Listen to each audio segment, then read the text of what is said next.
ഇന്നെനിക്ക് ജോലിയും കൂലിയും ഇല്ലായിരുന്നു. അതുകൊണ്ട് മിസ്റ്റർ രാഹുലിനെ രാവിലെ തന്നെ ഡ്രോപ്പ് ചെയ്തു. പിന്നെ അത് കഴിഞ്ഞിട്ട് കുറച്ച് സ്കിൻ കെയറും ഹെയർ കെയറും ഒക്കെ ആയിരുന്നു.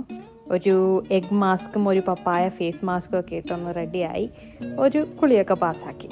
അത് കഴിഞ്ഞിട്ട് കുറച്ച് നേരം സ്കിൻ കെയർ ആയിരുന്നു. അതുകൂടാതെ ഇന്ന് വീട് കുറച്ചൊന്ന് അടുക്കി പെറുക്കാനൊക്കെ ഉണ്ടായിരുന്നു. അതും കൂടെ ചെയ്തു. ഇന്ന് ബ്രേക്ക്ഫാസ്റ്റിനാണെങ്കിൽ ദോശയും പന്നിയിറച്ചിയാണ്. എന്ന് എനിക്ക് ദോശ ഒരു വികാരമാണ്.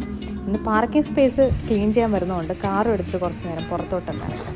അത് കഴിഞ്ഞിട്ട് ഇന്നത്തെ സ്പെഷ്യൽ ഐറ്റം ചിക്കൻ മന്തി.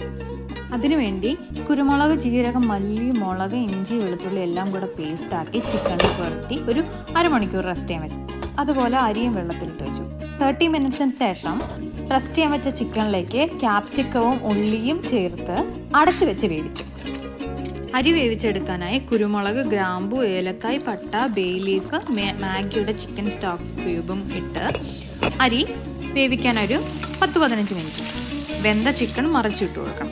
പിന്നെ അരിച്ചു വെച്ച അരി ചിക്കണിന് മുകളിലേക്ക് വിതറി 2 പച്ചമുളകും കീറി അങ്ങിട്ടു. ഒരു 2-3 മിനിറ്റ് കൂടെ വേവിച്ച് ഗ്യാസ് ഓഫ് ചെയ്തു.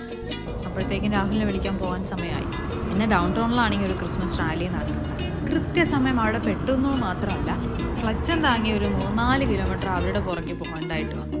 രാഹുലിനെയും കൂട്ടി നേരെ പോയത് മാർക്സിലേക്കാണ്. രാഹുലിനൊരു ബൂട്ട്സും എടുക്കണം. ഞാൻ വെറുതെ ചുമ്മാ കയറി ഒരു ലേഡീസ് സെക്ഷൻസ് ഒക്കെ അങ്ങ് ചുമ്മാ ചെക്ക് ചെയ്തു.